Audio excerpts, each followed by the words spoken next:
Assalamualaikum warahmatullahi wabarakatuh. Apa kabar semuanya? Sehat? Alhamdulillah.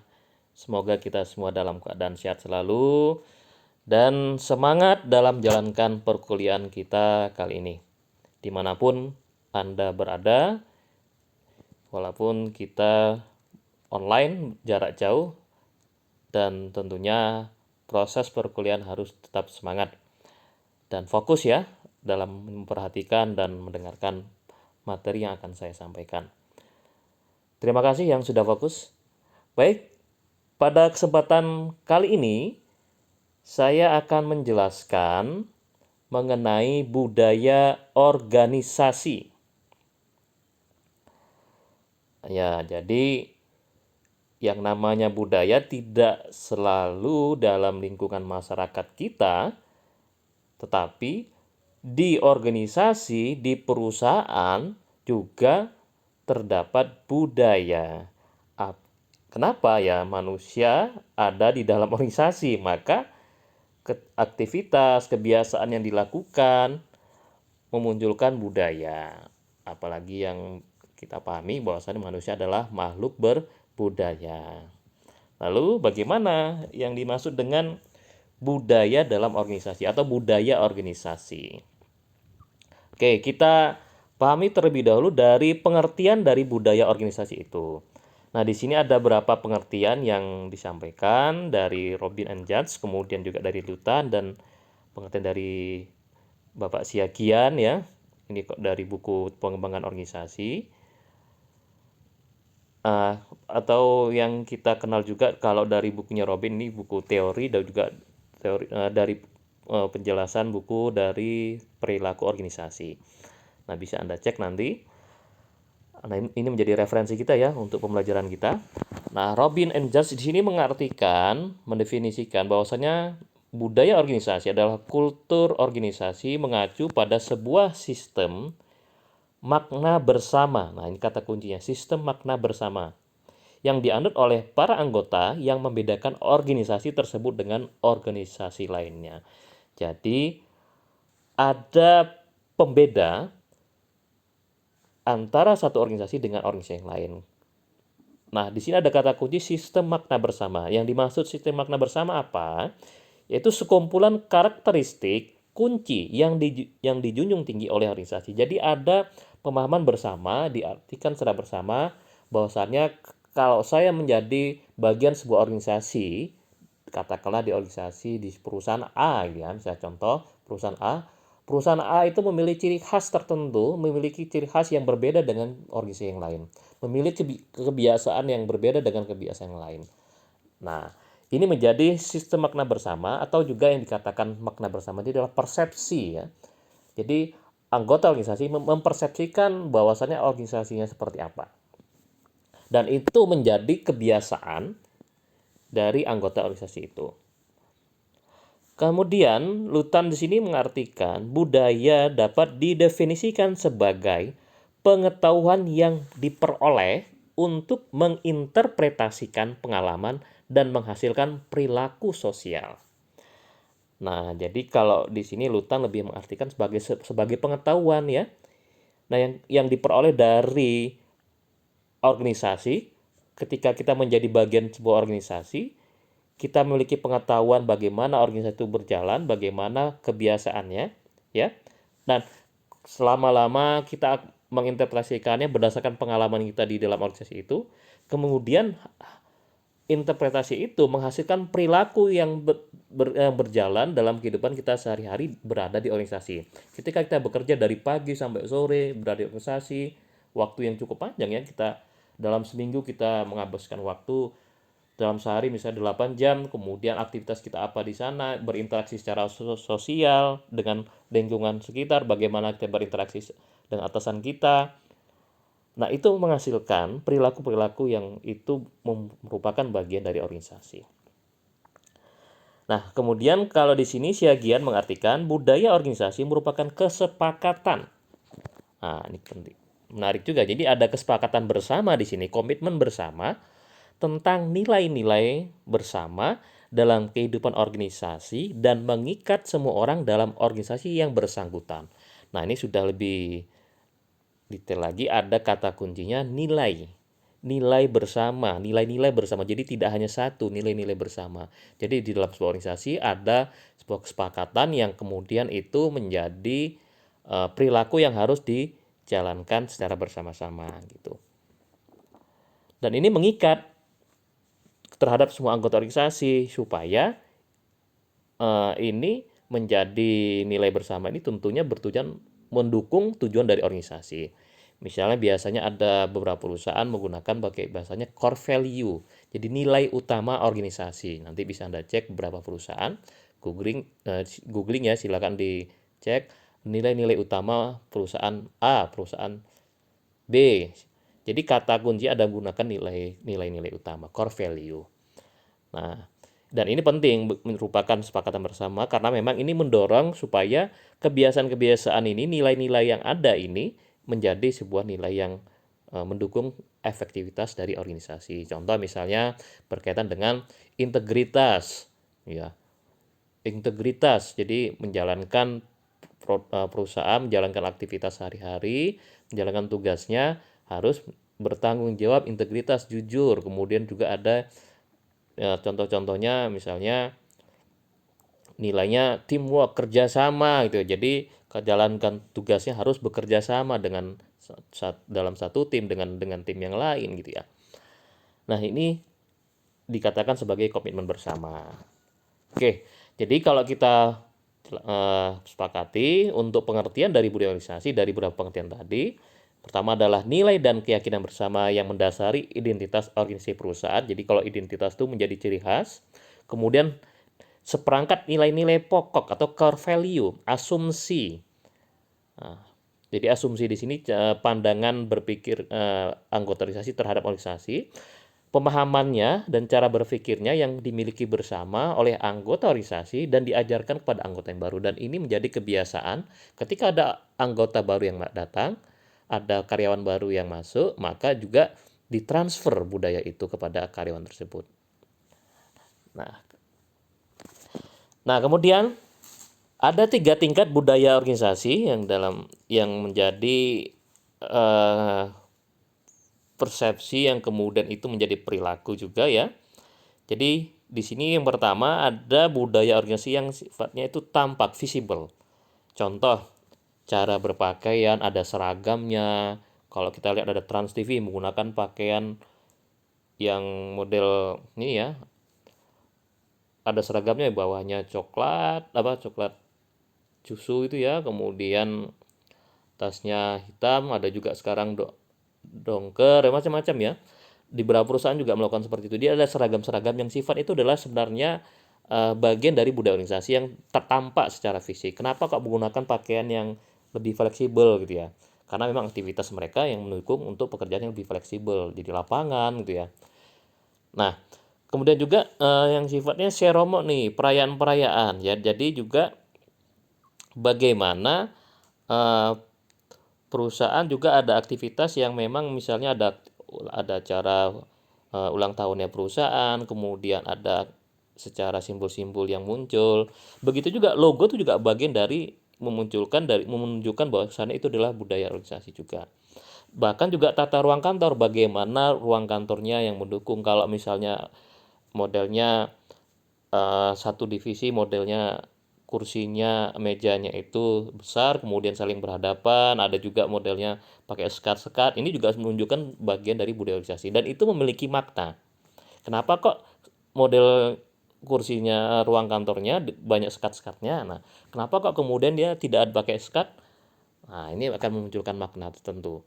Kemudian juga budaya organisasi yang tidak tampak atau invisible. Contoh misalnya disiplin, makna, prestasi ya, kemudian contoh juga yang sifatnya itu kerjasama, tidak tampak misalnya bagaimana integritas ya. Jadi nilai yang ini misalnya muncul dalam bentuk nilai-nilai.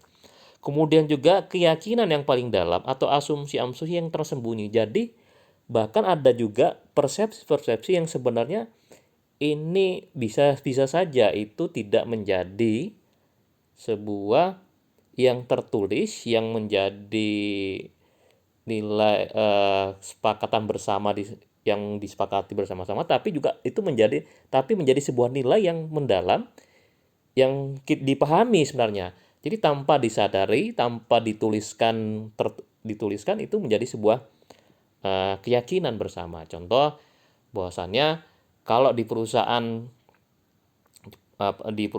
Jepang misalnya, contoh ya, kalau berjalan itu harus jalannya cepat. Nah, ini pengalaman saya bekerja di perusahaan Jepang. Jadi kalau saya bekerja di perusahaan manufaktur di Jepang, di Batam sana, ketika saya bekerja di sana, itu tidak disampaikan bahwasannya kalau bekerja di sana jalannya cepat gitu kan.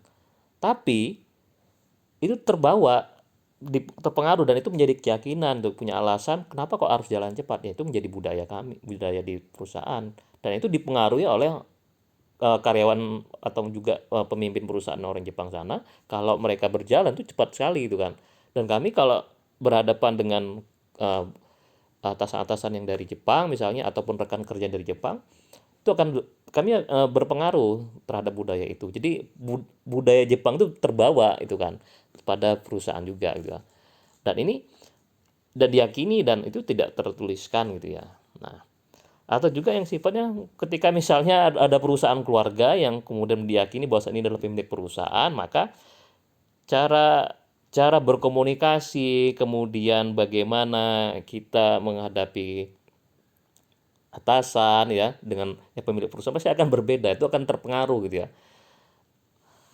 Nah, atau juga yang menjadi konsep bersama misalnya, sebenarnya tanpa disadari bahwasanya mereka udah memahami bahwasanya kalau konsumen itu adalah raja gitu. Jadi ini menjadi bagian nilai yang diyakini gitu ya. Dan ini secara tersembunyi yang dipahami secara bersama-sama gitu. Oke, selanjutnya, nah 3 konsep nilai. Nah, value tadi, nilai. Jadi di sini kita bagi menjadi 3 nilai. Yang dimaksud nilai di sini adalah nilai yang keyakinan yang dipegang teguh dan tampil dalam tingkah laku sehari-hari, misalnya dalam pekerjaan ya. Kemudian nilai yang mendukung, nilai dan norma yang telah dibuat oleh organisasi. Jadi misalnya keanekaragaman, rasa hormat, integritas ya. Jadi memang ini dimunculkan dan ini tertulis gitu ya, menjadi kesepakatan bersama, misalnya core value. Kemudian nilai yang diperankan, nilai dan norma yang dimiliki karyawan, sejauh mana nilai rasa hormat tercermin dalam perilaku setiap karyawan. Jadi memang ini menjadi kebiasaannya karyawan. Misal contoh perusahaan ini sangat beda sekali. Ketika Anda nanti bekerja di perusahaan Jogja dengan perusahaan di Jakarta misalnya, itu terjadi perbedaan budaya. Dan itu menjadi nilai yang diperankan oleh masyarakat Jogja, kemudian dia bekerja dan itu terbawa cara berkomunikasinya. Nah, yang cenderung misalnya pengalaman saya bekerja di perusahaan Jogja juga, kalau cara komunikasinya di perusahaan Jogja rata-rata komunikasinya tidak langsung gitu ya. Kalaupun ada masalah gitu kan, ada cara-cara tertentu untuk menyampaikannya, dan ini menjadi budaya juga yang diperankan oleh karyawan gitu. Dan ini dipengaruhi oleh budayanya mereka. Kalau misal di perusahaan Jakarta, wah rapat tuh udah belak-belakan saja, nyampe kok ada masalah, nyampaikan langsung aja. Bahasanya sudah langsung, bahasa secara ya, bahkan ada yang menggunakan bahasa yang tegas, yang frontal, jadi komunikasi asertif. Ya, seperti itu. Tapi kalau yang di budaya di Jogja lebih terpengaruh oleh budaya masyarakat sini, kalau bekerja ngomong kepada atasannya nggak enakan gitu. Terpengaruh gitu. Nah, begitu juga kalau nilai yang tadi ya, yang dipegang teguh dan tampil dalam tingkah laku. Jadi memang setiap orang punya nilai-nilai tersendiri, dan itu setiap nilainya itu mungkin tidak tidak sama dengan nilai yang lain gitu ya. Nah, kemudian selanjutnya fungsi utama dari budaya organisasi. Nah, ini penting bahwasannya kenapa kok ada budaya di organisasi, tujuannya apa ya, berfungsi apa. Nah, ketika ada budaya organisasi, ini sebagai proses integral internal. Jadi budaya organisasi berfungsi sebagai pemersatu setiap komponen internal organisasi. Maka ada kesepakatan yang sifatnya tadi disepakati yang tertulis, maka muncul ada core value, dan ini mendukung bagaimana proses kegiatan organisasi itu mendukung. Misal contoh, teamwork misalnya, kerjasama menjadi nilai bersama, kemudian ini mendukung supaya organisasi itu menjalankan tugasnya sesuai dengan komponen-komponennya tadi, dan ini terhubung dengan satu yang sama yang lainnya. Dan ini mendukung dalam proses pekerjaan. Nah, begitu juga ada fungsi utama budaya organisasi sebagai proses adaptasi eksternal. Jadi, bagaimana budaya organisasi berfungsi sebagai sarana untuk menyesuaikan diri dengan lingkungan luar organisasi. Dan ini menjadi pembeda maupun juga bagaimana perusahaan beradaptasi dengan kebutuhan-kebutuhan yang ada di organisasi. Perkembangan yang saat ini harus adaptif ya dengan perubahan teknologi gitu. Jadi maka organisasi juga harus memiliki budaya yang adaptif terhadap perubahan teknologi gitu kan, perkembangannya. Jadi faktor-faktor environment, jadi kita kalau ingat kembali materi perubahan organisasi ya, faktor di luar organisasi environment, ketika terjadi perubahan, ketika terjadi dinamika berkaitan dengan teknologi, bisnis, ya kemudian ini mempengaruhi di dalam organisasi beradaptasi untuk mencapai kebutuhan tadi itu ya. Tentunya perubahan-perubahan itu disesuaikan dengan kebutuhan organisasi, apakah itu sesuai dengan kebutuhan dari sisi target perusahaan, misalnya untuk pencapaian pasarnya misalnya ya. Kalau kita ingin menjadi perusahaan yang dikenal di perusahaan yang inovasi, maka perkembangan saat ini inovasi sangat cepat sekali, maka kita juga harus beradaptasi dengan itu, dan kita harus mendukung kearifan kita juga harus selalu inovasi dan muncul dalam bentuk program-program di perusahaan. Oke, lalu bagaimana kultur organisasi terbangun? Ini kita ambil contoh dari penelitiannya dari Robin and Judge ya. Jadi pemahamannya bahwasannya kultur organisasi terbangun itu diawali bisa dari filsafat pendiri organisasi. Jadi budaya itu bisa dimunculkan bahkan pemilik perusahaan sudah membuat budaya. Contoh ada beberapa perusahaan-perusahaan yang dimiliki seorang muslim yang kemudian dia menerapkan filsafat nilai-nilai dari keislaman, misalnya pada saat azan karyawannya harus berhenti beribadah semuanya, sholat jamaah, ada yang seperti itu gitu. Kemudian ada juga bagaimana menerapkan secara spiritual, jadi mendukung kegiatan-kegiatan spiritual dari karyawan. Nah, ini mempengaruhi. Kalau pendirinya memiliki filsafat tersendiri, dan kemudian itu bisa terejawantahkan dalam budaya organisasinya juga termunculkan seperti itu. Nah, dari filsafat itu apakah itu sesuai dengan kebutuhan dari organisasi, nanti terseleksi, baik itu yang sifatnya nanti kemudian muncul juga berdasarkan dari kebutuhan organisasi, maka setelah itu diseleksi, maka manajemen puncak harus juga memahaminya dan kemudian juga memahami konsepnya dan bagaimana mengimplementasikannya, karena budaya ini juga perlu tauladan. Kalau kemudian muncul komitmen bersama berkaitan dengan budaya integritas misalnya, nilai-nilai integritas. Ketika atasannya manajemen puncak tidak mendukung atau justru perilakunya tidak mendukung integritas, ya dapat dipastikan karyawannya juga tidak mendukung itu, karena penting keteladanan dari manajemen puncak.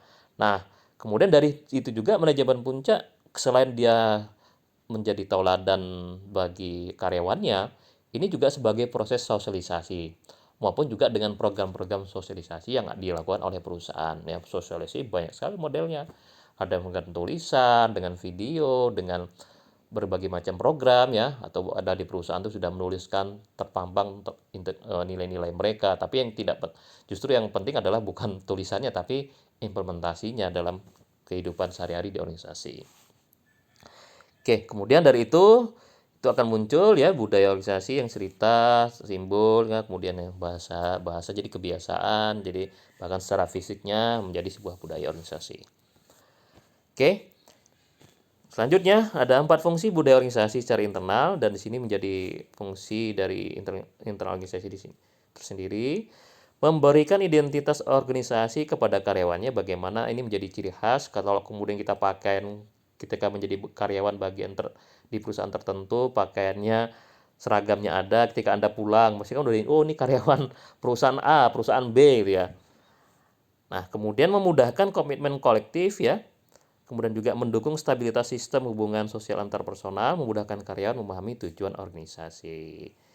Ya, jadi juga ini sebenarnya fungsi budaya ini kalau apalagi di militer ya, militer itu sangat kuat sekali membangun budaya organisasi, bahkan sampai per satuan-satuan khususnya, misalnya satuan-satuan yang ada di bagian katakan di tentara kita ya, Tentara Nasional Indonesia. Misalnya contoh di marinir itu punya budaya tersendiri ya, dan itu menjadi ciri khas. Kemudian baretnya bagaimana, bahkan saat ini di TNI itu sudah punya ciri khas loreng masing-masing gitu ya. Misalnya kalau di Kopassus itu lorengnya berbeda dengan yang di marinir gitu ya. Kemudian juga kalau di Paskas juga berbeda gitu ya. Nah, ini menjadi ciri khas. Kemudian di kepolisian juga ya. Nah, ini menjadi identitas organisasi yang kemudian itu menjadi komitmen kolektif dan itu mendukung kebersamaan mereka. Dan juga mendukung stabilitas sistem hubungan sosial antar personal. Jadi supaya juga tidak menjadi ketika budayanya ada, ini penting supaya tidak menjadi skat-skat dalam sebuah dalam organisasi misalnya. Proses komunikasi ya. Kenapa kok butuh seragam? Itu seragam itu juga penting untuk meningkatkan kebersamaan supaya tidak terjadi sekat juga. Kenapa kok kita ada saat di Indonesia ini kan sekolah pakai seragam, ada seragamnya dia. Jadi kan tidak kan nggak seharusnya kan tujuannya itu untuk tidak membedakan antara yang kaya dan yang miskin itu kan. Kalau dengan seragam yang sama, warnanya sama ya. Kemudian guru tidak memperlakukan antara yang miskin dan kaya itu berbeda gitu ya. Jadi memperlakukan yang secara sama dengan sama seperti itu. Oke. Kemudian juga budaya ini juga untuk memahami tujuan dari organisasi. Jadi kebiasaan misalnya contoh efektivitas, produktivitas, jadi integritas. Jadi nilai-nilai yang ditanamkan di organisasi yang kemudian jadi kebiasaan karyawan ini sinkron dengan tujuan dari organisasi dan mereka memahami bahwasannya ketika saya bekerja sama untuk mencapai efektivitas organisasi supaya mencapai tujuan dari organisasi. Oke. Kemudian ada dua sifat budaya organisasi yang sifatnya adaptif, yang kemudian juga budaya organisasi yang tidak adaptif. Jadi, kalau budaya organisasi yang adaptif, budaya organisasi yang mampu menyesuaikan dengan lingkungan luar organisasi, dan tentunya kalau yang tidak adaptif, yang tidak mampu menyesuaikan dengan lingkungan organisasi. Ya, contoh misalnya ya, ketika kita biasa ada perusahaan-perusahaan yang masih cenderung konvensional menggunakan kebiasaan komunikasinya terlalu hierarki, tapi perubahan di luar organisasi, apalagi budaya sudah berbeda, karyawannya sudah berbeda, maka budaya itu tentunya akhirnya tidak bisa adaptif untuk berkembang, untuk apalagi masuk dari karyawan-karyawan dari luar masuk, kemudian yang baru-baru adalah anak-anak milenial ya, cara berkomunikasinya berbeda justru. Nah, ini mempengaruhi ya. Jadi ada yang sifatnya adaptif, ada yang tidak adaptif. Nah, lalu bisa dilihat di sini ada berbagai macam cara budaya ini bisa ditanamkan dalam organisasi. Jadi dengan menggunakan filosofi, di dalam visi misi itu dicantumkan, dalam bentuk nilai-nilai, dalam bentuk material, dan ketika rekrutmen ada proses memahami proses rekrutmen dan seleksi ini juga bagian memfilter apakah orang ini sesuai dengan budaya organisasi kita. Misal contoh, kalau perusahaan rokok, katakan perusahaan rokok J misalnya, perusahaan rokok J ini menseleksi untuk karyawannya. Mereka sudah punya nilai, sudah ada kebiasaan di organisasi. Kalau di perusahaan kami, di perusahaan J, sehari-harinya rapat tuh ya merokok gitu ya. Bebas tuh kan, nggak ada. Jadi tidak ada ruangan bebas asap rokok gitu kan. Jadi semuanya tempat bahkan ber-AC pun rokok. Dan itu menjadi kebiasaan. Ya namanya juga perusahaan rokok ya. Kemudian pada saat menseleksi tentunya mencari orang yang sama dengan budayanya mereka gitu. Jadi proses seleksi juga muncul mencocokkan dengan budaya organisasi. Jadi ketika misalnya Anda nanti tidak keterima di suatu perusahaan, bisa saja karena memang faktor selain juga kompetensi, faktor budaya juga mempengaruhi. Anda tidak cocok masuk di perusahaan kami karena budayanya berbeda. Oke. Kemudian juga desain ruang kantor, lingkungan dan bangunan ini juga menjadi ciri khas juga ya. Menggunakan slogan, bahasa akronim dan perkataannya. Jadi bahasa-bahasa yang dimunculkan, jadi ada slogan yang muncul setiap hari di perusahaan. Jadi kalau biasanya perusahaan Jepang, Korea itu pasti munculkan slogan-slogan. Sistem penghargaan ya, kemudian juga simbol status dan kriteria promosi, cerita, legenda dan mitos mengenai peristiwa atau orang-orang penting. Jadi biasanya perusahaan juga buat sejarah gitu ya, sejarah, cerita sejarah perusahaannya bagaimana. Nah, ini menjadi bagian eh, informasi yang kemudian itu sebenarnya juga memunculkan untuk menanamkan budaya atau nilai-nilai organisasi. Kemudian juga melalui program pelatihan dan pengajaran oleh para manajer dan supervisor. Jadi proses pengembangan karyawan salah satunya juga berkaitan bagaimana untuk menanamkan nilai-nilai organisasi. Dan penting juga teladan dari sikap pimpinan. Jadi proses sosialisasi yang paling kuat adalah proses sosialisasi melalui contoh. Nah, melalui sistem dan prosedur organisasi dari SOP juga mendukung untuk memudahkan misalnya dalam proses yang integratif ya budaya terkonek misalnya. Misalnya budaya organisasi adalah konektif. Jadi SOP-nya juga harusnya mendukung konektivitas gitu. Melalui tujuan-tujuan organisasi yang ingin dicapai dan begitu juga rencana strategi yang dibuat tidak terlepas dari nilai-nilai organisasi. Misalnya organisasi memiliki budaya selalu inovasi, nilai utama adalah inovasi, maka capaian-capaiannya untuk mencapai ke depan, 5 tahun ke depan, maka arah-arah strateginya yang dibuat, rencana strateginya berkaitan dengan mendukung inovasi. Oke, nah di sini Robin menyatakan bahwasannya proses penciptaan kultur atau budaya organisasi yang pertama, jadi pendiri rekrut ya prosesnya tadi dan mempertahankan karyawan sepemikiran. Jadi ada proses memfilter karyawannya sesuai dengan organisasi atau tidak. Kemudian juga kedua, mereka melakukan indoktrinisasi, sosialisasi cara pikir dan perilaku karya dengan misalnya dengan pelatihan tadi, dengan berbagai macam kegiatan ataupun slogan-slogan ya yang diberikan pagi-pagi. Orang ada namanya teorinya repetisi. Jadi kalau orang terbiasa mengucapkan berkata-kata mendengarkan ya, dan itu akhirnya orang terdoktrinasi. Dan ini pernah saya lakukan juga ketika saya di perusahaan. Saya membuat program setiap pagi, saya ada rekaman slogan gitu ya, itu didengarkan karyawan, didengarkan, dan itu berpengaruh ketika. Tapi ini lebih kepada doktrinisasi mengingat ya repetisi. Tapi kalau arah perubahan perilaku sebenarnya tidak begitu efektif. Tapi awal-awal untuk mendoktrinisasi nilai-nilai itu efektif ya. Jadi ada proses repetisi di situ. Berulang-ulang tulisannya di mana-mana. Kemudian saya juga buat gantungan kunci. Gantungan kunci dibagi karyawan, tapi setiap gantungan kunci itu ada nilai-nilai yang tertuliskan di situ. Jadi gantungan kunci diberikan gratis dan rutin, apalagi nanti ada karyawan baru masuk, mereka dapat perangkat-perangkat, ada buku dan segala macam, di dalam ada tulisan nilai organisasi, sampai kemudian didoktrin juga, disosialisasikan apa itu nilai-nilai dari organisasi, perilaku apa yang contoh yang bisa dimunculkan gitu ya. Nah, kemudian juga perilaku pendiri perusahaan bertindak sebagai role model. Nah, ini penting. Justru ini menjadi contoh yang justru ini akan memberikan mempengaruh terhadap internalisasi keyakinan, nilai dan asumsi yang dari pendiri itu muncul juga dicontoh oleh karyawannya. Oke. Nah, di sini tambahkan keterangan. Jadi kultur di sini aslinya bisa berasal dari filosofinya pendirinya sendiri. Nah, filosofi itu pada gilirannya berpengaruh kuat terhadap kriteria yang digunakan dalam perekrutan. Jadi dalam proses rekrut juga ada proses filter di situ. Kemudian tindakan dan ucapan manajemen puncak memantapkan norma-norma yang berlaku yang terkait dengan perilaku yang diterima dan tidak diterima dalam organisasi. Dan ini menjadi contoh cara dia bertindak, cara dia mengucap oleh atasan, ini menjadi contoh untuk mendukung atau juga mensosialisasikan budaya organisasi.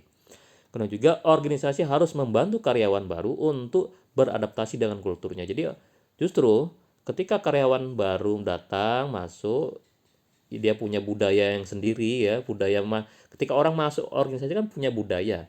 Maka ketika dia masuk perusahaan, maka dia akan beradaptasi dengan budaya yang ada di perusahaan. Nah, ini perlu dibantu prosesnya disosialisasi. Maka ada namanya program induction ya. Jadi karyawan pertama masuk di perusahaan dilatih, dijelaskan bagaimana visi misinya, bagaimana nilai budayanya, maka tadi contoh diberikan seragam dan segala macam, dan itu dipantau bagaimana perkembangan pemahamannya terhadap budaya dan implementasinya. Kemudian juga kultur ditransmisikan ke karyawan melalui penceritaan, kisah, ritual, simbol, dan material dan bahasa. Jadi berbagai macam ciri khas. Bahkan kalau perusahaan-perusahaan yang Jepang, misalnya Honda, itu kan Honda perusahaan-perusahaan mobil yang sejarahnya panjang ya, buat mereka membuat produksinya, bahkan apalagi merek-merek terkenal itu juga menjadi nih sejarah mereka itu justru menjadi memperkuat brandnya mereka. Contoh seperti sepatu Nike gitu ya, berawal buat dari di rumah gitu, kemudian akhirnya menjadi perusahaan besar. Nah, itu sejarah-sejarah itu yang kemudian memunculkan, oh bahwasannya luar biasa nih inovasinya gitu ya. Ini mempersepsikan terhadap produknya juga gitu ya. Jadi faktor eksternal akan eksternal pun akan mempunyai persepsi yang berdasarkan sejarah, dan itu menjadi budaya organisasinya gitu ya. Ciri khas bahwasannya ini eh, merek yang kuat atau juga merek yang justru terkenal itu juga dipengaruhi dari sejarah yang kemudian dimunculkan sebagai bagian dari budaya organisasi. Kemudian juga dampak budaya organisasi terhadap kinerja dan kepuasan, ini contoh dari penelitiannya Robin ya. Jadi dari faktor-faktor yang objektif, contoh seperti inovasi, pengambilan keputusan, pengambilan resiko, perhatian pada hal yang detail, orientasi pada hasil, orientasi pada orang, orientasi pada tim, keagresifan, kemantapan, kemudian dipersepsikan sebagai budaya organisasi. Dan itu apakah itu semakin budaya itu tinggi atau rendah, ini mempengaruhi terhadap kinerja dan juga kepuasan organisasi. Semakin tinggi penerapan budayanya, itu juga mempengaruhi kinerja organisasi. Jadi ada dari konsep di sini dipahami bahwasannya budaya organisasi itu bisa mempengaruhi kinerja organisasi. Nah, tapi tentu ya ini budayanya yang mana, budaya yang tepatnya, yang mendukung justrunya ya. Misalnya tentu inovasi, ini contoh-contoh yang dari Robin seperti itu. Jadi apakah budaya ini justru mendukung atau justru merusak gitu kan. Bisa juga ada kebiasaan-kebiasaan yang muncul dari sebuah perusahaan ya, yang sudah lama sekali, dan itu harus dihilangkan budaya-budaya itu. Karena bertentangan dengan tujuan organisasi ataupun tidak mendukung efektivitas organisasi. Oke, sampai sini untuk materinya. Jadi untuk budaya organisasi sudah jelas ya, silakan kalau jika ada pertanyaan nanti silakan di kolom komentar di postingan di e-learning. Terima kasih. Saya kiri lebih dan kurangnya mohon maaf. Saya kiri assalamualaikum warahmatullahi wabarakatuh.